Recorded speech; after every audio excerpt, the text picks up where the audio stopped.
Good morning students, आप सभी का जूलॉजी की ऑनलाइन क्लासेज में हार्दिक स्वागत है। तो प्रीवियस क्लास में अपन ने जो कोशिका अंगक स्टार्ट किया था वो था सेंट्रोसोम यानी कि तारक काय, जिसके ऊपर ने कुछ हद तक चर्चा कर ली थी, जिसमें कि उसकी ये कहाँ पे पाया जाता है कि एक सेल के सेंटर में, सेल के केंद्र में न्यूक्लियस के निकट कोशिका द्रव्य में पाया जाता है। सबसे पहले इसकी खोज किसने की थी? वॉन बेंडेन ने सन 1887 ईस्वी में, और उन्होंने ये कहा था कि यह तारक किरणों एस्ट्रियल रेज की उत्पत्ति के केंद्र होता है। कौन?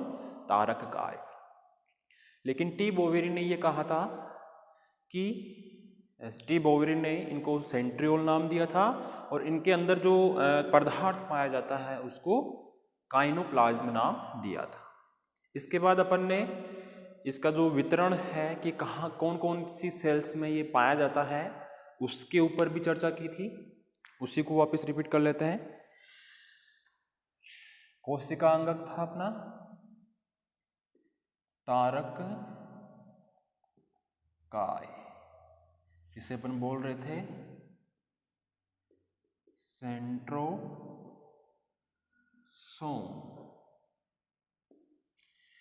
इसमें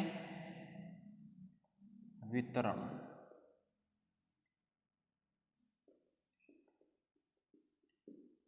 डिस्ट्रीब्यूशन,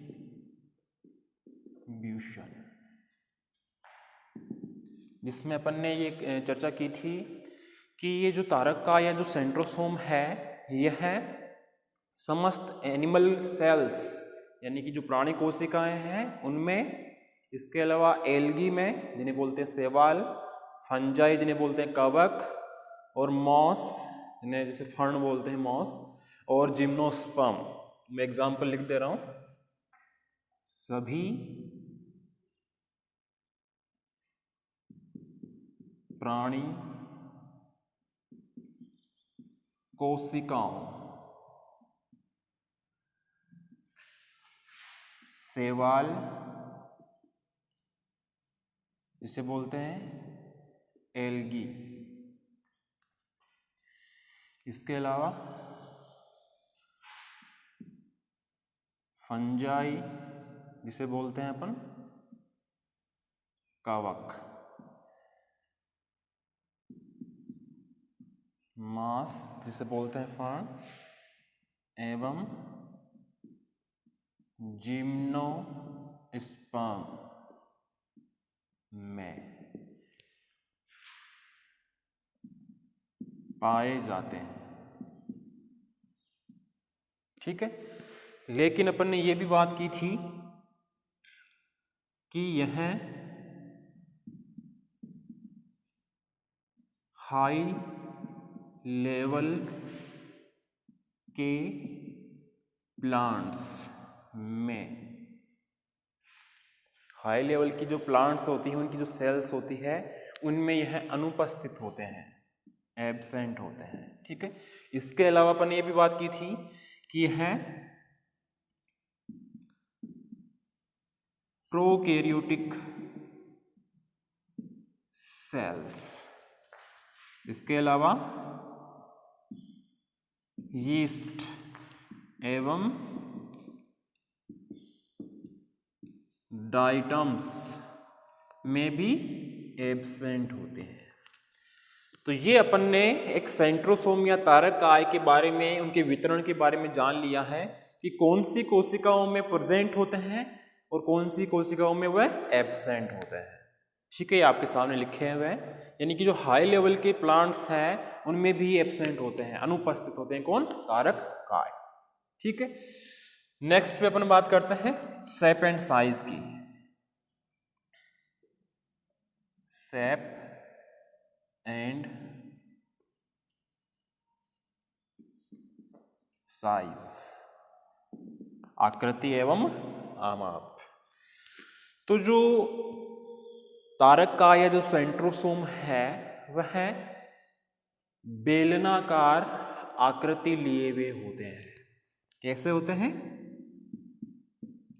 बेलनाकार आकृति,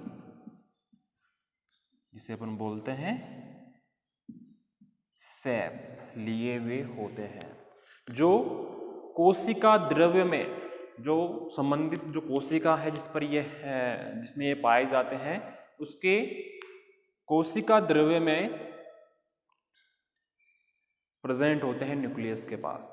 ठीक है, इनकी लंबाई, जो तारकाय है उनकी लंबाई 3000 से 5000 एंगस्ट्रम, ये तो हो गई लंबाई। ठीक है, और व्यास की अगर बात करें तो ये होती है 1500 से 1800 एंगस्ट्रम। 1500 से 1800 एंगस्ट्रम व्यास होता है, और लंबाई की बात करें तो 3000 से 5000 एंगस्ट्रम इनकी लंबाई होती है। तो अपन देख सकते हैं कि तारकाय कितने लंबे होते हैं। ठीक है, तो ये अपन ने शेप और साइज की बात कर ली है, किनकी, सेंट्रोसोम या तारकाय की। अब अपन बात करेंगे इनकी अल्ट्रा स्ट्रक्चर की। किसकी बात करेंगे, अल्ट्रा स्ट्रक्चर की।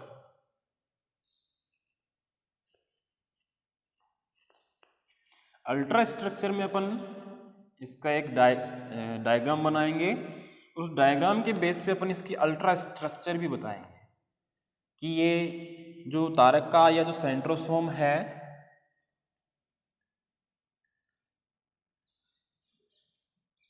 ये शेप एंड साइज आपने नोट कर ली होगी, बेलनाकार आकृति के होते हैं। सभी जो सेंट्रियोल है या तारकाय या जो सेंट्रोसोम है वो बेलनाकार आकृति के लिए हुए होते हैं। ठीक है, यानी बेलन के समान होते हैं, दिखाई देते हैं, और लंबाई ये है, व्यास इनका ये है। ठीक है, इसको भी मैं मिटा देता हूं।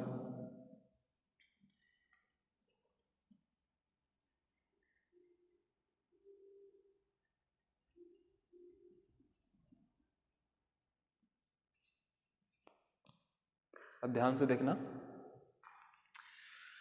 नेक्स्ट इसमें ले रहे हैं अपन परा संरचना, यानी कि अल्ट्रा स्ट्रक्चर। अल्ट्रा स्ट्रक्चर की अगर बात की जाए तो अपन को ये पता चल चुका है कि यह बेलनाकार आकृति के होते हैं, यानी खोखली भित्ति वाले होते हैं, जो एक या दोनों सिरे से खुले हुए होते हैं। पहले इसकी संरचना बना लेते हैं ताकि अपन को इसकी अल्ट्रा स्ट्रक्चर समझने में आसानी हो। ठीक है, तो इसकी जो अल्ट्रा स्ट्रक्चर होती है वो अपन ने इसकी शेप और साइज में देखा था कि यह बेलनाकार आकृति की होती है।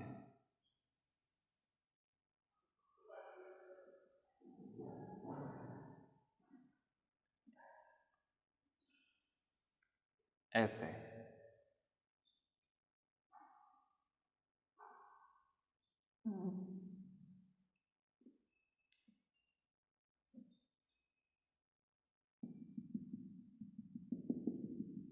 ये जैसे कोई नलियां हो, जिन्हें बोलते हैं ट्यूब्यूल्स, ऐसे भी हो सकती है ये।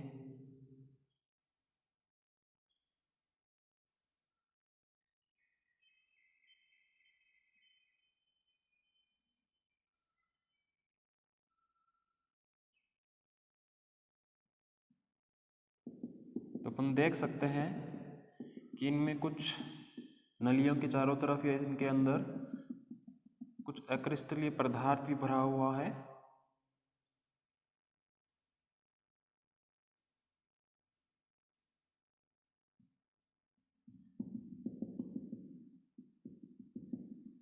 ऐसे एक यह जो सेंट्रियोल है या जो तारकाय है वो एक ऐसे ग्रुप या समूह में दिखाई देता है। अगर इनको और अधिक आवर्धित करके देखें अपन इलेक्ट्रॉन सूक्ष्मदर्शी द्वारा, तो यह जो तारकाय है यह फाइबर से 9 प्रकार के फाइबर होते हैं। कितने प्रकार के? ये जिसको जैसे मान लो कि इसका ये एक फाइबर है, ये वाला एक फाइबर है, इसका तंतु है, ठीक है। तो ये तंतु जो है यानी जो तारकाय है, एक तारकाय है वह 9 प्रकार के तंतुओं से मिलकर बना होता है या फाइबर से मिलकर बना होता है। 9 फाइबर से मिलकर बना होता है और ये 9 फाइबर में इसका 1 फाइबर 3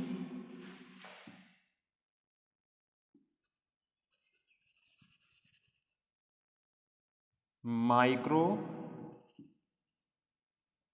ट्यूब्यूल्स, जिन्हें बोलते हैं सूक्ष्म नलिकाएं, से मिलकर बना होता है। यानी कि एक तारकाय या सेंट्रियोल 9 प्रकार के तंतुओं से मिलकर या फाइबर से मिलकर बना होता है और उन 9 फाइबर्स में से एक फाइबर की अगर बात की जाए तो वह 3 माइक्रोट्यूब्यूल्स या सूक्ष्म नलिकाओं से मिलकर बना होता है। तो इसी के आधार पर अपन इसकी अगर अल्ट्रा स्ट्रक्चर बनाना चाहें तो कैसे बनेगी? 3-3 के ग्रुप में बनाना है प्रत्येक फाइबर। 9 फाइबर है जो 3 माइक्रोट्यूब्यूल से मिलकर बने हैं। तो 1, ये 2, ये 3, ऐसे ग्रुप में बनाने अपन को। 1 2 ये 3, 1 2 ये 3, ऐसे ही 1 2 ये 3, 1 2 3 4 हो गए, 1 2 ये 3, 1 2 ये 3, 1 2 ये 3, 1 2 3 4 5 6 7 ही बन पाए हैं। तो ये 3-3 के ग्रुप में अपन ने ट्रिपल बनाया है, इसके ट्रिपलेट ऐसे।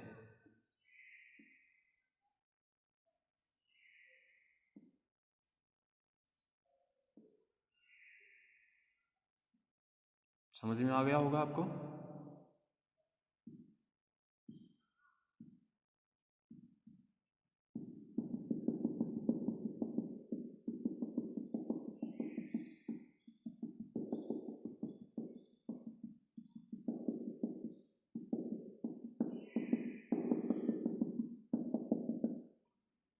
इसके अपन क्या बोलेंगे?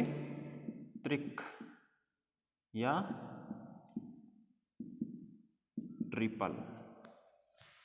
अब ध्यान से सुनना, जो तारकाय या जो सेंट्रियोल है या सेंट्रोसोम है वह एक खोखली भित्ति वाली रचना होती है। खोखली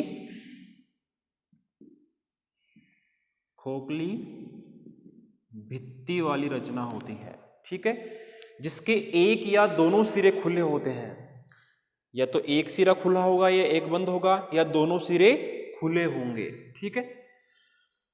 प्रत्येक सेंट्रियोल 9 प्रकार के फाइबर्स 9 फाइबर से मिलकर बना हुआ होता है, जिसका प्रत्येक फाइबर 3 माइक्रोट्यूब्यूल्स या सूक्ष्म नलिकाओं से मिलकर बना होता है। ये 3-3 के ग्रुप बनाए हैं मैंने, जिनको त्रिक या ट्रिपल कहते हैं। क्या कहते हैं? त्रिक या ट्रिपल कहते हैं। अतः सेंट्रियोल का प्रत्येक फाइबर त्रिकों से रचित होता है या त्रिकों से मिलकर बना हुआ होता है। या तो समझ में आया? ठीक है। इन त्रिकों के चारों ओर एक सघन अक्रिस्टलीय पदार्थ भरा रहता है। ये पॉइंट से मैंने डॉट से शो किया है यहां पर और यहां पर। ये सघन अक्रिस्टलीय पदार्थ है। कैसा है? सघन अक्रिस्टलीय पदार्थ जो इन त्रिकों के या ट्रिपल के चारों तरफ जमा हुआ रहता है या घिरा हुआ रहता है, ठीक है। ये जो 3 माइक्रोट्यूब्यूल्स है या जो माइक्रोफाइबर्स है, यह भी सब फाइबर या सब ट्यूब्यूल यानी कि इस माइक्रो ट्यूब्यूल भी, ये जो माइक्रो ट्यूब्यूल है, ये सूक्ष्म नलिका है, यह भी किससे मिलकर बनी हुई होती है? छोटे छोटे ट्यूब्यूल से, छोटी छोटी नलिकाओं से या छोटे छोटे तंतुओं से। फाइबर का मतलब क्या है यहाँ पे? तंतु।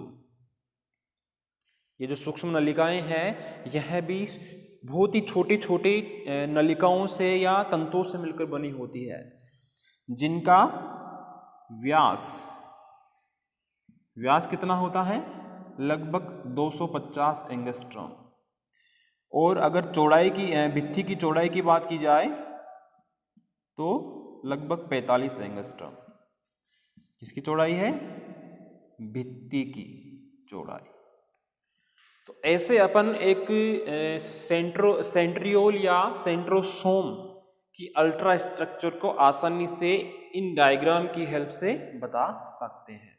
बहुत ही इजी स्ट्रक्चर है इसकी, कोई हार्ड स्ट्रक्चर नहीं होती इसकी। आपके सामने है डायग्राम, बस आपको ध्यान इतना सा रखना है कि यह एक खोखली भित्ति वाली संरचनाएं होती है जो एक या दोनों सिरे से खुली होती है, और जो प्रत्येक सेंट्रियोल है वो 9 प्रकार के फाइबर से मिलकर बना होता है, जिसका प्रत्येक फाइबर 3 माइक्रोट्यूब्यूल्स या सूक्ष्म नलिकाओं या माइक्रो फाइबर से मिलकर बना होता है, जिसे त्रिक या ट्रिपल कहते हैं। इतना याद रह जाएगा। ये डायग्राम तो इजी है ही। ओके, ठीक है। ये इसकी अल्ट्रा स्ट्रक्चर अपन ने कंप्लीट कर ली है। अब अपन बात करेंगे इसकी केमिकल कंपोजिशन की। तारकाय का रासायनिक संगठन क्या है? ये नोट कर लिया होगा आपने, ठीक है।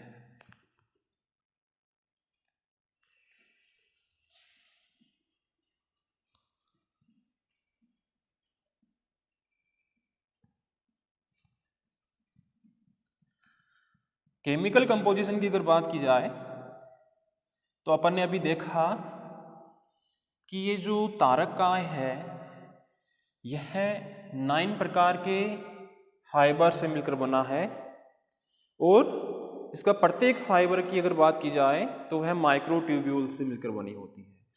तो यहाँ पे जो माइक्रोट्यूब्यूल्स है जो आपस में मिलकर एक तारकाय की संरचना बनाती है, वह ट्यूब्यूलिन नामक संरचनात्मक प्रोटीन से मिलकर बनी होती है। अगला पॉइंट क्या था अपना? Chemical composition. इसमें माइक्रो ट्यूब्यूल्स किससे मिलकर बनी है? ट्यूब्यूलिन नामक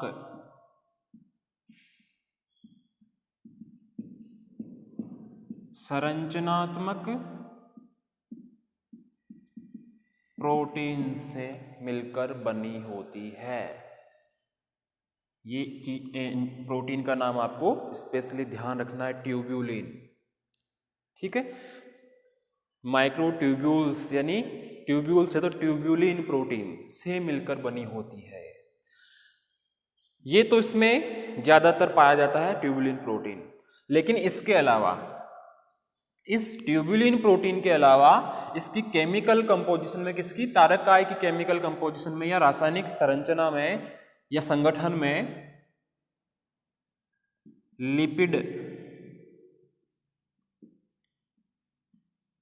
एटीपेज एंजाइम,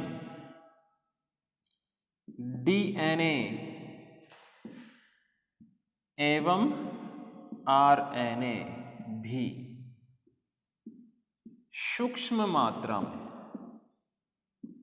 पाए जाते हैं। मुख्य रूप से ट्यूब्यूलिन प्रोटीन तो होता ही है, उसके अलावा लिपिड, एटीपेज एंजाइम, डीएनए एवं आरएनए भी सूक्ष्म मात्रा में पाए जाते हैं। क्लियर है?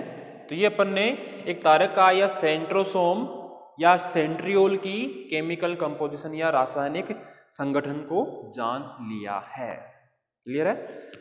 नेक्स्ट टॉपिक क्या रहेगा अपना इसमें? Origin of centrosome. नोट कर लिया होगा आपने। सेंट्रोसोम की उत्पत्ति कैसे होती है उस चीज़ को अपन नोट करेंगे। तो ये देख लेना, एटीपेज एंजाइम संरचनात्मक प्रोटीन ट्यूबुलिन था, फिर एटीपेज एंजाइम लिपिड डीएनए एवं आरएनए। ठीक है,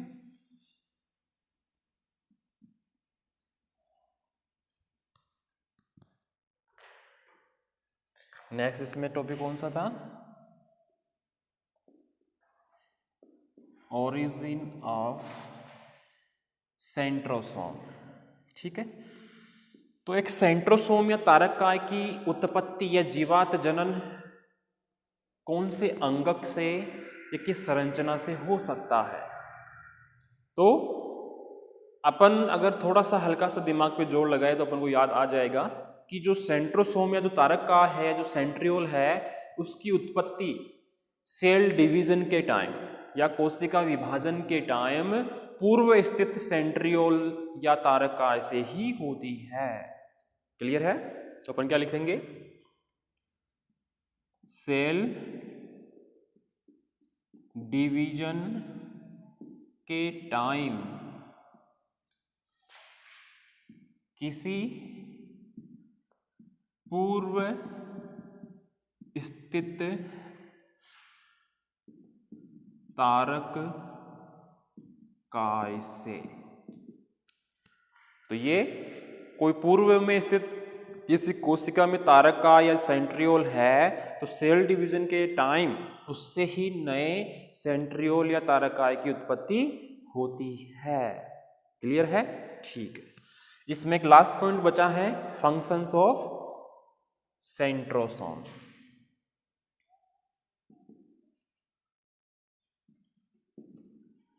फंक्शंस ऑफ सेंट्रोसोम।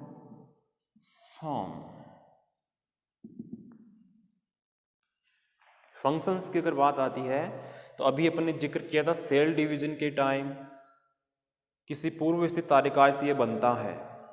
तो अपन फंक्शंस में ये बता सकते हैं, कार्यों में ये बता सकते हैं कि जो सेंट्रोसोम है वह सेल डिवीजन के टाइम या कोशिका विभाजन के टाइम तर्कुतंतुओं का निर्माण करता है।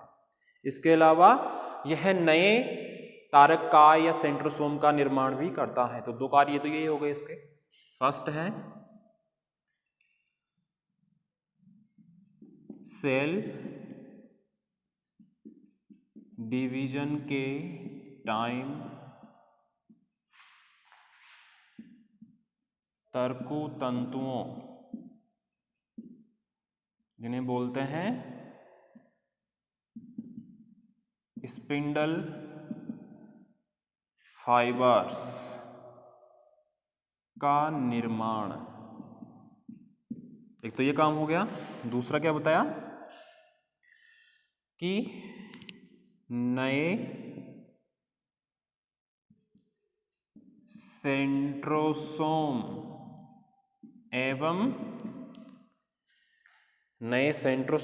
एवं बेसल ग्रेन्यूल्स का निर्माण। आधार कणिकाओं जिन्हें बोलते हैं बेसल ग्रेन्यूल्स का निर्माण भी किसके द्वारा किया जाएगा? तारक काय के द्वारा। अगला वर्क देखें अपन। तो अगर आपको याद हो कि जो स्पर्म या जो शुक्राणु कोशिका होती है उसमें दो प्रकार के सेंट्रियोल या तारक काय होते हैं, एक तो समीपस्थ और एक दूरस्थ। तो दूरस्थ टाइप का जो तारक काय होता है उससे उस स्पर्म कोशिका की अक्षीय फिलामेंट्स बनते हैं उसकी पूंछ वाले भाग में। तो अपन बता सकते हैं स्पर्म सेल में उपस्थित दूरस्थ सेंट्रियोल से इसके टेल मीन्स पूंछ किसकी? स्पर्म की। टेल वाले भाग में अक्षीय तंतुओं, जिन्हें बोलते हैं अक्सियल फिलामेंट का निर्माण होता है। जो स्पर्म कोशिका है, जैसे इसके लिए मैं एक डायग्राम बनाऊं, ऐसी होती है स्पर्म कोशिका,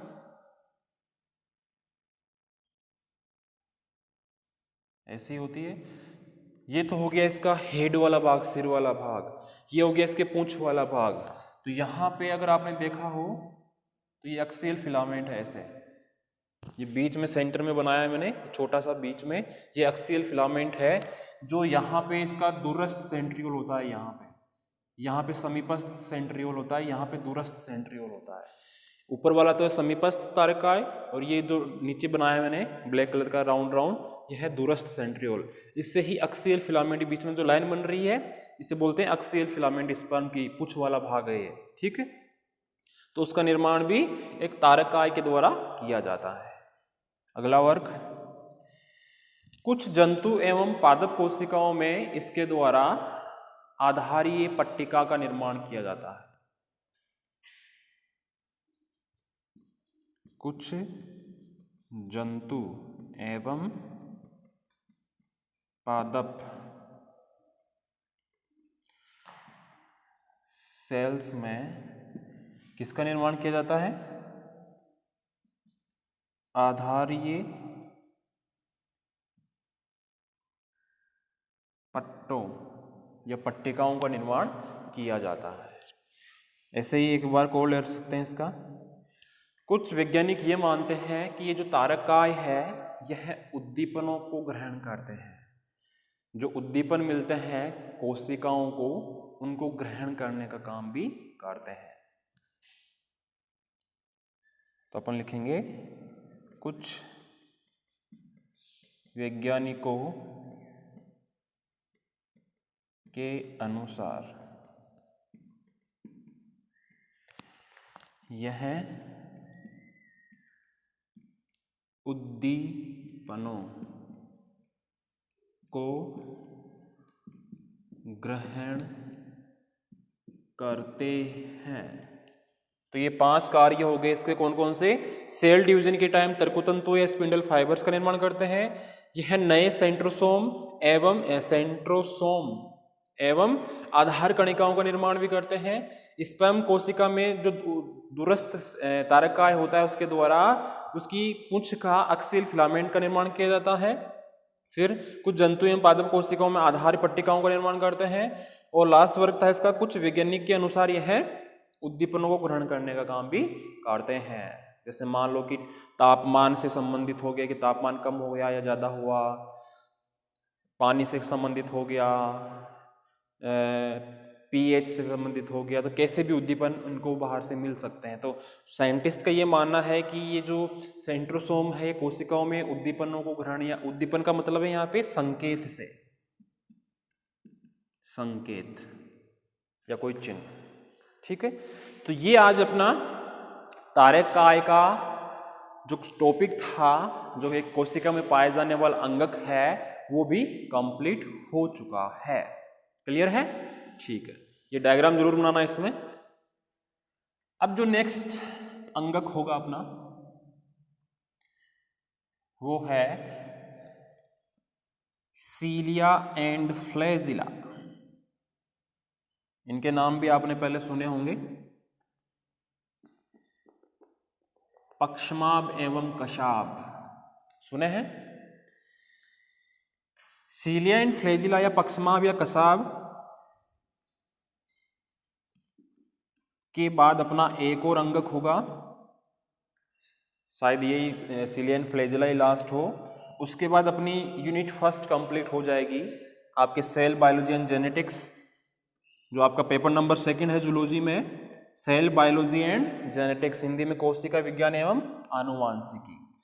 जिस पेपर की अपन ने 3 यूनिट होती है, तो फर्स्ट यूनिट कंप्लीट हो जाएगी अपने, फिर बचेगी 2 यूनिट और, तो अपन दूसरी यूनिट स्टार्ट करेंगे इसके बाद, ठीक है। तो नेक्स्ट अपना अंगक रहेगा सीलिया एंड फ्लैजिला, जिसको अपन नेक्स्ट क्लास में अच्छे से कवर करेंगे कि सीलिया और जो फ्लैजिला होते हैं, सीलिया को बोलते हैं पक्षमाप और फ्लैजिला को बोलते हैं कसाब। सीलिया होते हैं छोटे छोटे बहुत सारे, लेकिन फ्लैजिला होते हैं बड़े बड़े, संख्या में बहुत कम, 1 या 2 ही होते हैं। ठीक है, तो ये कहाँ पर पाए जाते हैं, कौन कौन सी कोशिकाओं में पाए जाते हैं, काम क्या करते हैं, इनकी संरचना क्या होती है, इनकी शेप साइज क्या होती है, उन सभी की चर्चा अपन नेक्स्ट क्लास में करेंगे। तो इस क्लास में बस इतना ही। धन्यवाद।